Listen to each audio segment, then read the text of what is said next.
আগামী বছর ক্রীড়াপ্রেমীদের জন্য অপেক্ষা করছে ক্রিকেট ও ফুটবলের বড় দুই আসর। ফেব্রুয়ারিতে বসবে ২০ দলের টি-20 বিশ্বকাপ। এরপর জুনে শুরু হবে ফুটবলের মহাযজ্ঞ। এবারই প্রথম greatest show on earth football বিশ্বকাপে অংশ নেবে ৪৮টি দেশ। পরপর অনুষ্ঠিত দুই বিশ্বকাপেই খেলবে এমন ৭টি দেশও আছে এই তালিকায়। ২০২৬ টি-20 বিশ্বকাপ ও ফুটবল বিশ্বকাপে এখন পর্যন্ত খেলা নিশ্চিত করেছে দক্ষিণ আফ্রিকা, কানাডা, যুক্তরাষ্ট্র, অস্ট্রেলিয়া, নেদারল্যান্ডস, নিউজিল্যান্ড ও ইংল্যান্ড।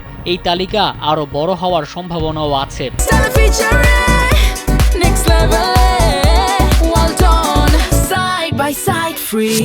কেননা ফুটবল বিশ্বকাপে ৪৮টি দেশের মধ্যে ৪২টি নিশ্চিত, আর বাকি ৬টি দল আসবে প্লে অফের লড়াই শেষে। ফুটবল বিশ্বকাপের প্লে অফের লড়াইয়ে আছে ইতালি, নর্দার্ন আয়ারল্যান্ড ও জ্যামাইকা।